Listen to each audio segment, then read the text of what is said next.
Hello दोस्तों, नमस्कार। अमृतुल classes में आप सभी का स्वागत करते हैं। पिछली वीडियो टीजीटी से हट के थी और यदि आपको टीजीटी की वीडियो देखनी हो तो इससे एक संबंधित प्लेलिस्ट बनी है, उस पर सर्च किया करिए। जितने भी वीडियो होंगे सब उसी में लिस्टेड होंगे। और इससे संबंधित आपको यदि पीडीएफ की आवश्यकता है और आप चाहते हैं कि वीडियो से संबंधित सूचनाएँ प्राप्त होती रहें तो हिस्ट्री टीजीटी पीजीटी करके एक टेलीग्राम चैनल है जिसका लिंक डिस्क्रिप्शन बॉक्स में दिया है, उसे ज़रूर ज्वाइन कर लें। दूसरी सूचना कि पिछली जितनी भी वीडियो हैं सबके लिंक डिस्क्रिप्शन बॉक्स में दिए गए हैं।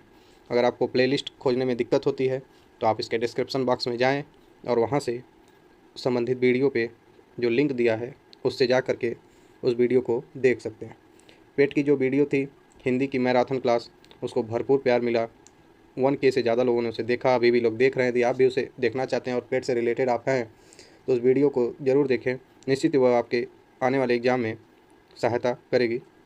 फिलहाल आज हम फिर से टीजीटी की वीडियो के साथ आप लोगों के समक्ष उपस्थित हैं और जैसा कि हर वीडियो में हम लोग 30 क्वेश्चन प्रीवियस ईयर्स के करते हैं, उसी क्रम को आगे बढ़ाते हुए आज हम लोग जैसा कि हड़प्पा सभ्यता हम लोग शुरू किए हैं उसी से संबंधित 30 क्वेश्चन लेकर के मैं फिर से आपके सामने आज उपस्थित हूँ। तो आइए शुरू करते हैं सीधे प्रश्नों का दौर। और आंसर प्रश्न हमारे होंगे, आंसर्स भी हमारे होंगे, लेकिन उम्मीद आपसे करता हूँ कि वीडियो को थोड़ा सा रोक करके अपना भी आंसर गेस किया करिए कि क्या इसका सही जवाब होगा। बाकी उसके बाद तो मैं फिर आपको आंसर्स बताऊंगा। चलिए शुरू करते हैं। पहला सवाल है, मेसोपोटामिया में शामिल क्षेत्र को आज किस नाम से जाना जाता है? मेसोपोटामिया में शामिल क्षेत्र को आज किस नाम से जाना जाता है? पूर्वी सीरिया, तुर्की और ग्रीस, पूर्वी सीरिया, दक्षिण पूर्वी तुर्की और इराक का अधिकांश भाग, ईरान और इराक, इराक और लेबनान। इसका सही जवाब हो जाएगा बी, पूर्वी सीरिया, दक्षिण पूर्वी तुर्की और इराक का अधिकांश भाग। मेसोपोटामिया सभ्यता का संबंध हड़प्पा सभ्यता से भी था।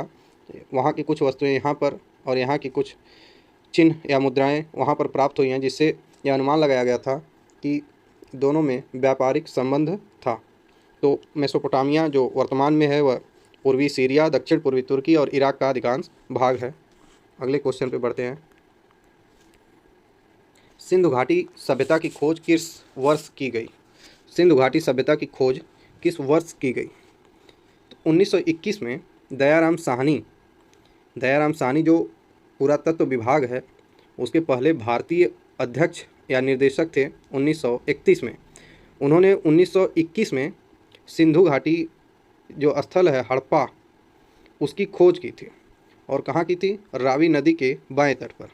तो 32 में ऑप्शन ए हो जाएगा कि सिंधु घाटी सभ्यता की खोज 1921 में दयाराम साहनी ने की थी और वहाँ से मनुष्य के शरीर के बलुआ पत्थर की बनी मूर्तियाँ, अन्नागार तथा बैलगाड़ी के साक्ष्य प्राप्त किए थे। मेसोपोटामिया जो शब्द है उसका अर्थ क्या होगा? मेसोपोटामिया एक ग्रीक शब्द है, ग्रीक, जिसका अर्थ है दो नदियों के बीच की भूमि, दो नदियों के बीच की भूमि। तो बी ऑप्शन सत्य हो जाएगा, जिसका अर्थ है दो नदियों के बीच की भूमि।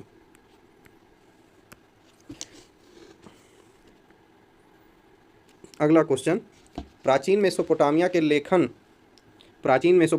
लेखन शुरू हुआ था जब समाज को अनुवादों के अभिलेख रखने की आवश्यकता हुई, जब लेखन के लिए उपयुक्त सामग्री मिली, जब शासकों ने कानून की संहिता बनाने की आवश्यकता महसूस की, जब आरंभिक मानव बस्तियों से नगरों का उदय हुआ।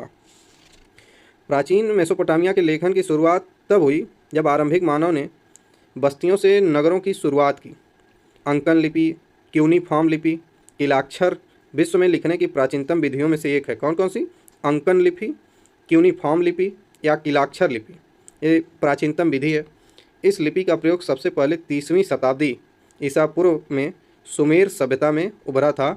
तो मेसोपोटामिया के लेखन का जो शुरुआत है कब हुआ था? तो डी ऑप्शन हो जाएगा, जब आरंभिक मानव बस्तियों से नगरों का उदय हुआ। रोमन परिप्रेक्ष्य के निकट पूर्व का संदर्भ किससे? मतलब रोमन निकट के पूर्व में क्या है? टिग्रिस नदी के पूर्व में स्थित, सिंधु नदी के पूर्व में स्थित, भूमध्य सागर के पूर्व में स्थित क्षेत्र, कैस्पियन सागर। मतलब ये जो चारों ऑप्शन दिए हैं, पूछ रहा है कि रोमन सभ्यता इनमें किसके पूर्व में थी? तो जो भूमध्य सागर है उसी के पूर्व में रोमन सभ्यता या रोमन परिप्रेक्ष्य के निकट में, मतलब रोमन जो है भूमध्य सागर के पूर्व में स्थित था।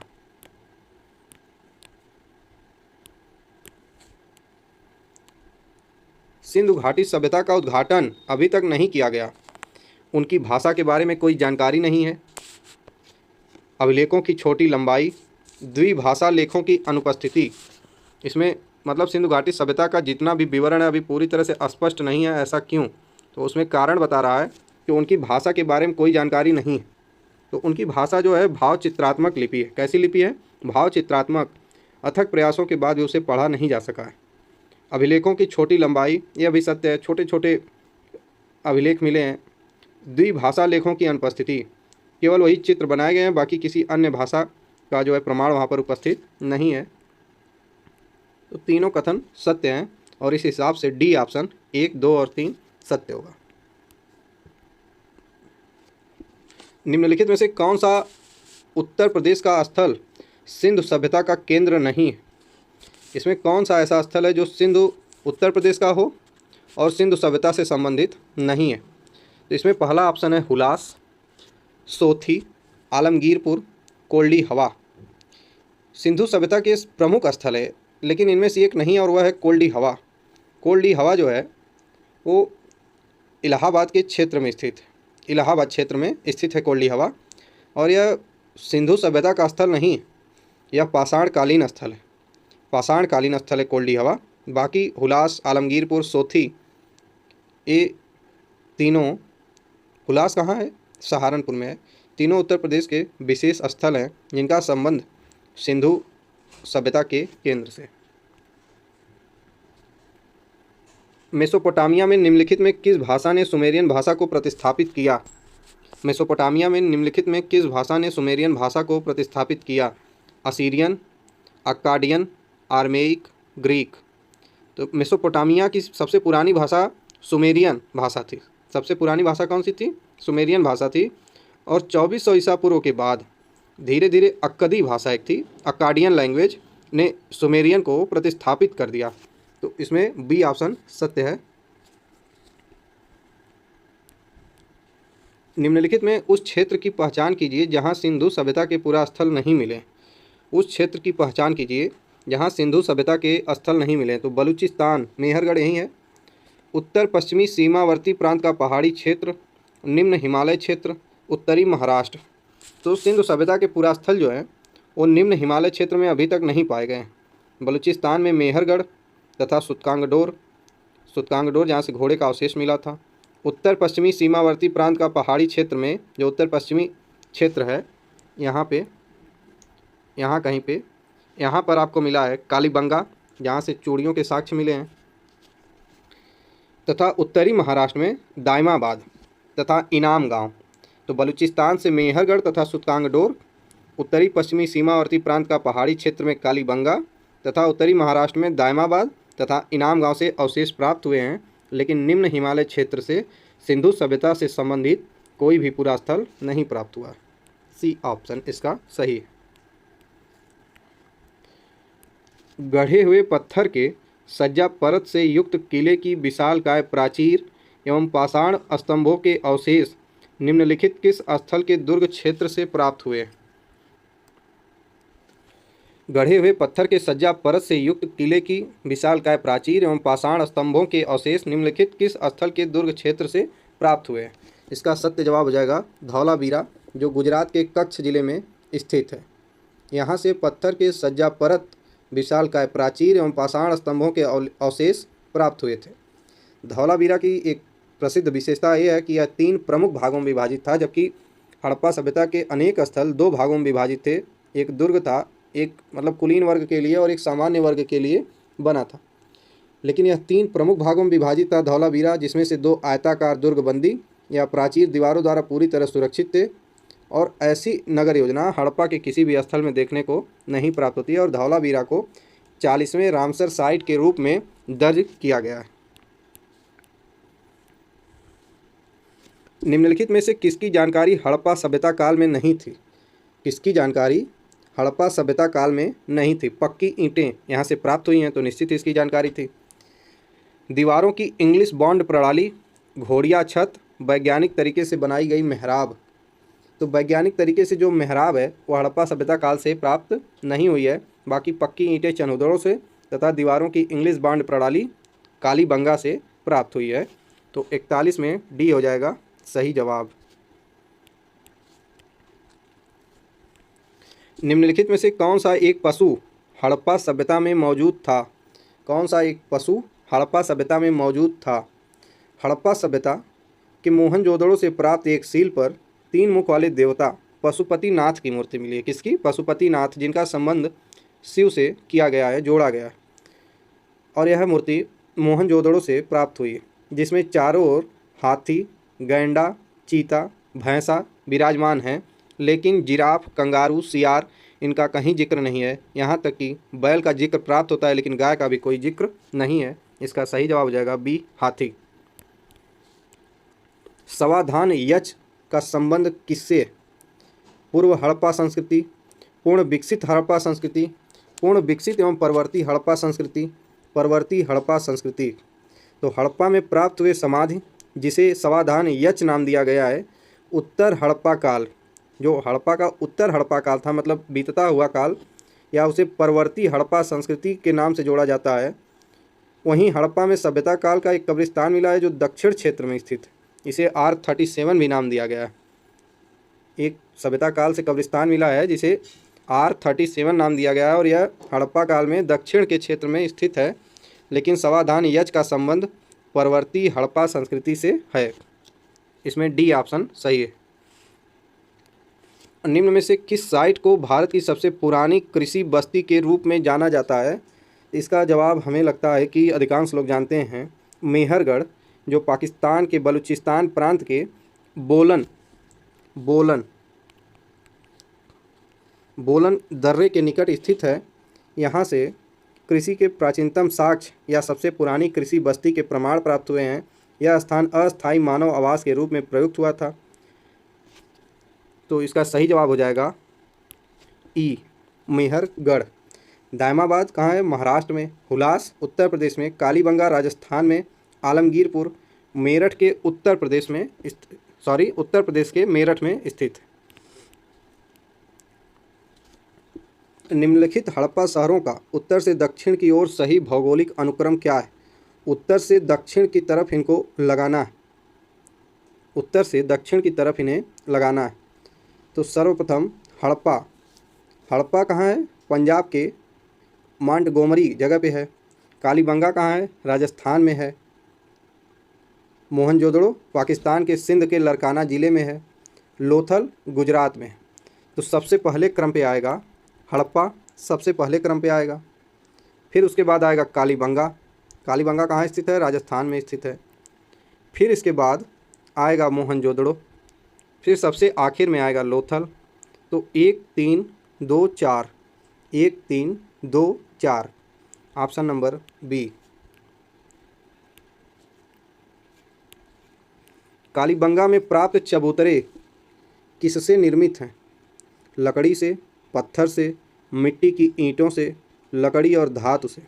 तो कालीबंगा में जो प्राप्त चबूतरे हैं वो कच्ची मिट्टी की ईंटों से निर्मित हैं। किससे? कच्ची मिट्टी के ईंटों से निर्मित हैं। कालीबंगा जो है राजस्थान के गंगानगर ज़िले के हनुमान, या उसका वर्तमान में नाम हनुमानगढ़ ज़िला है, वहाँ से सरस्वती के तट पर स्थित इसकी खोज हुई थी।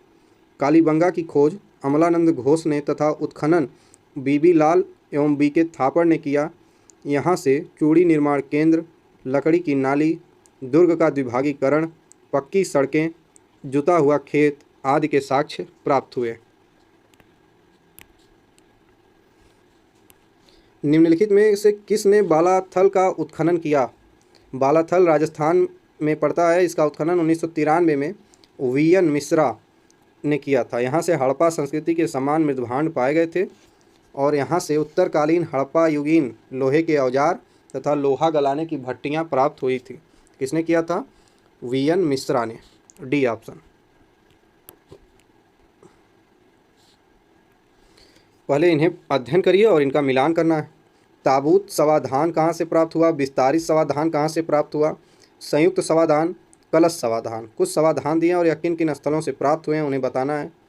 तो जो ताबूत का समाधान है उसकी उपस्थिति हड़प्पा से। फिर विस्तारित समाधान जो है उसकी उपस्थिति सोनौली से। संयुक्त समाधान की उपस्थिति लोथल से। और कलश समाधान की उपस्थिति मोहनजोदड़ो से हुई थी। सी ऑप्शन इसका सही हो जाएगा। ए का फर्स्ट हड़प्पा से, बी का फोर्थ सोनौली से, सी का सेकंड लोथल से, डी का थर्ड मोहनजोदड़ो से।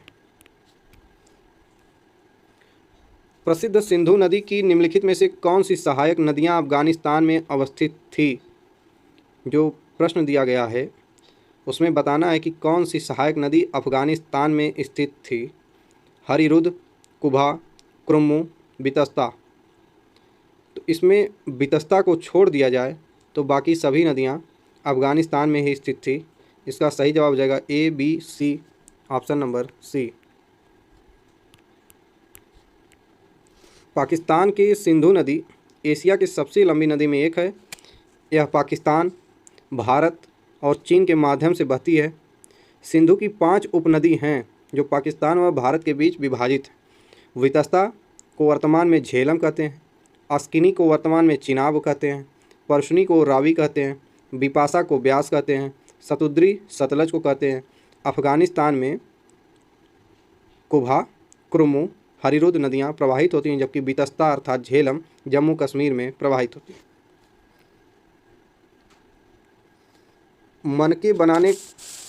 मनके बनाने वाली कार्यशाला निम्नलिखित में से किस हड़प्पन स्थल पर पाई गई? इसमें आमरी और लोथल यहाँ से मनके बनाने की कार्यशाला पाई गई थी। तो इसका जवाब आमरी नहीं, बनावली है। आमरी नहीं होगा। फिर से बता रहा हूँ कि मनके बनाने की कार्यशाला बनावली और लोथल से। प्रमुख हड़प्पाई स्थल लोथल, बनावली व चनहुदड़ो से मनके बनाने की कार्यशाला प्राप्त हुई थी। कहाँ से? बनावली, लोथल, चनहुदड़ो से। जबकि आमरी को ऐसा पहला स्थान माना गया जहाँ से सबसे पहले प्राक हड़प्पा कालीन अवशेष प्राप्त हुए थे, और रंगपुर से धान की भूसी प्राप्त हुई थी। इसका सही जवाब हो जाएगा बी और सी। उपलब्ध प्रमाणों के आधार पर हड़प्पा सभ्यता ने मानव जाति को जो 2 अस्थायी उपहार प्रदान किए थे वह क्या है? गेहूं और कपास की खेती यह तो थी। गणित और दशमलव प्रणाली का ज्ञान, इसका कोई प्रमाण नहीं है। ताम्र और कांस्य से आगलन प्रौद्योगिकी, यह भी नहीं है। इसमें ए ऑप्शन सही हो जाएगा, गेहूं और कपास की खेती। हड़प्पा सभ्यता के समय जौ, गेहूं, धान, कपास, सरसों, लाही, तिल, मटर, बाजरा प्रमुख कृषि उत्पाद थे जो परवर्ती संस्कृति में आए। गेहूं की 2 प्रजातियां उस समय उपस्थित थी, ट्रिटिकम कॉम्पैक्टस। कपास का वर्णन भी रुचिकर है। सूत और इसके विभिन्न उत्पादों की हड़प्पा सभ्यता प्रथम प्रयोक्ता रही और वहां इसके प्रयोग का प्रसार पार्श्ववर्ती और उत्तरवर्ती संस्कृतियों में भी हुआ था। तो ए ऑप्शन सत्य हो जाएगा। भारतीय उपमहाद्वीप के किस भाग में हड़प्पा संस्कृति का उदय हुआ था? तो हड़प्पा संस्कृति का उदय पूर्वी भाग में हुआ नहीं, और केवल पश्चिम में नहीं हुआ और दक्षिण पूर्वी में हुआ ही नहीं था। उत्तर पश्चिम में हड़प्पा संस्कृति, उत्तर पश्चिम में ये वाला इलाका आएगा, पंजाब के इर्द गिर्द। पंजाब है, बलूचिस्तान है, पाकिस्तान का सिंध प्रांत है, गुजरात का कुछ हिस्सा है, यहाँ से हड़प्पा संस्कृति का उदय हुआ था। तो सी ऑप्शन इसका सत्य जवाब हो जाएगा। सिंधु घाटी के निवासियों को किस धातु का ज्ञान नहीं था? सिंधु घाटी जो सभ्यता है उसके उत्खनन के समय C14 जो रेडियो कार्बन जैसी नवीन विश्लेषण पद्धति है से इसकी तिथि, सिंधु सभ्यता की तिथि का निर्धारण 2350 से लेकर 1750 ईसा पूर्व के बीच माना गया है। इस सभ्यता से कांस्य युग ऐसे प्रमाण मिले हैं जिससे इसे कांस्य युगीन सभ्यता कहा जा सकता है, और यहाँ के लोगों को लोहे का ज्ञान नहीं था। सिंधु सभ्यता के लोगों के लिए डील वाला बैल क्या था? तो वहाँ की जो मोहनजोदड़ो से पशुपतिनाथ की मूर्ति प्राप्त हुई है या मोहर प्राप्त हुई है, मोहर पे एक श्रृंगी बैल का प्रमाण प्राप्त हुआ है, और इनके लिए यह एक पवित्र पशु के समान था। जो सैंधव के धर्म ज्ञान के लिए मुख्य रूप से जो मुद्राएं हैं उनमें छोटी छोटी मूर्तियों तथा पाषाण की प्रतिमाओं पर निर्भर हैं हम लोग। और वहाँ से गैंडा, बैल, चीता, भैंसा, कुबड़दार बैल प्राप्त हुए। लेकिन कुबड़दार बैल की पवित्र पशु के रूप में उपासना होती थी। सिंधु सभ्यता काल के लोग घर बनाते थे। तो सिंधु सभ्यता भले से 5000 वर्ष पुरानी रही हो, लेकिन इसमें लोग घर पक्की ईंटों से ही बनाते हैं और इसकी वैज्ञानिक पुष्टि हुई है। थोड़ा पानी पी लें।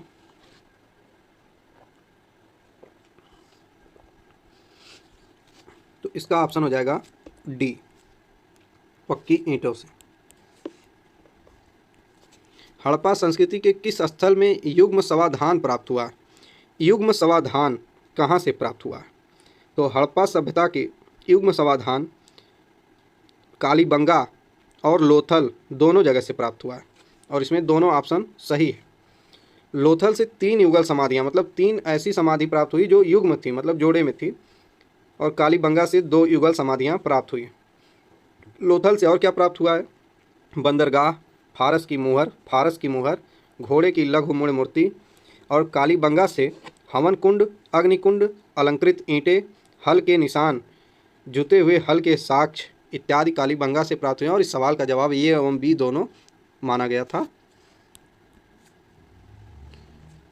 निम्न में से सर्वप्रथम किसने यह विचार व्यक्त किया था कि आर्यों ने भारत में पश्चिमोत्तर से प्रवेश किया और हड़प्पा संस्कृति को नष्ट किया? तो इसके प्रतिपादक व्हीलर महोदय हैं, सी ऑप्शन।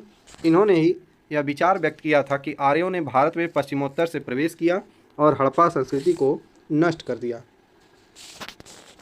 अगला क्वेश्चन,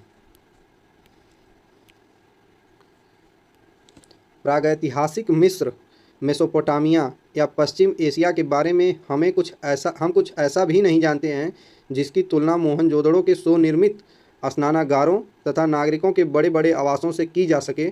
यह कथन किसका है? यह कथन जॉन मार्शल महोदय का है। ये ऑप्शन सही हो जाएगा।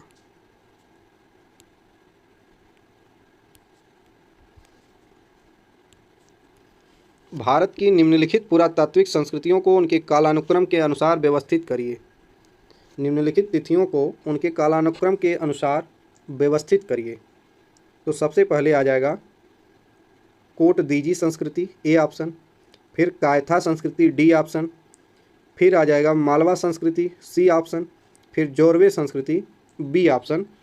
इस हिसाब से डी ऑप्शन इसका सही हो जाएगा। कोटदीजी जो है, कोटदीजी वो पाकिस्तान के सिंध प्रांत में खैरपुर नामक स्थान पर स्थित है। इसकी खोज जीएस घुरे ने 1935 में की थी तथा खुदाई 1953 में फजल अहमद खान द्वारा की गई थी। कायथा संस्कृति यह मध्य प्रदेश के उज्जैन जिले के पूरापाषाण ताम्रपाषाण का स्थल है। यह 2300 से 2000 ईसा पूर्व के बीच का समय है। इसके निम्न क्षेत्र नागदा, नवदा, एरण और गोवेरिया है। इस संस्कृति का अध्ययन बीएस वाकड़कर ने किया है। मालवा संस्कृति यह भी मध्य भारत में स्थित ताम्रपाषाणिक स्थल है। जोरवे संस्कृति यह भी ताम्रपाषाण कालीन संस्कृति है और यह महाराष्ट्र के 2 जिले हैं, अहमदनगर और पुणे में। इसका विकास 1500 से 900 ईसा पूर्व के बीच हुआ था। अहमदनगर में 3 महत्वपूर्ण स्थल हैं, जोरवे है, नेवासा है और दायमाबाद है। आखिरी क्वेश्चन है इस वीडियो का, सिंधु घाटी सभ्यता के खंडहरों का पहला आधुनिक विवरण किसके द्वारा प्रदान किया गया था? सिंधु घाटी सभ्यता के खंडहरों का पहला आधुनिक विवरण चार्ल्स मेसन, सी ऑप्शन, 1826 में इन्हीं के द्वारा प्रदान किया गया था। यह ईस्ट इंडिया कंपनी के सैनिक, स्वतंत्र खोजकर्ता और अग्रणी पुरातत्वविद और मुद्रा शास्त्री थे। वह पहले यूरोपीय थे जिन्होंने पंजाब के साहिवाल के पास हड़प्पा के खंडहरों की खोज की और यह स्थान अब पाकिस्तान में है। तो उम्मीद है कि यह वीडियो आप लोगों को अच्छी लगेगी, उपयोगी होगी। और यदि आपको वीडियो वास्तव में अच्छी लगती हो, उपयोगी लगती हो, तो लाइक और कमेंट करने में संकोच कैसा। टेलीग्राम का लिंक डिस्क्रिप्शन बॉक्स में दिया गया है। अपने मित्रों के पास जो हिस्ट्री, टीजीटी, पीजीटी या डीएसएसबी, नेट, जेआरएफ जिसकी भी तैयारी करते हो, जिसमें हिस्ट्री उपयोगी हो, उनको शेयर करिए ताकि हौसला अफजाई बना रहे। मिलते हैं अगली वीडियो में, तब तक के लिए नमस्कार, जय हिंद, वंदे मातरम।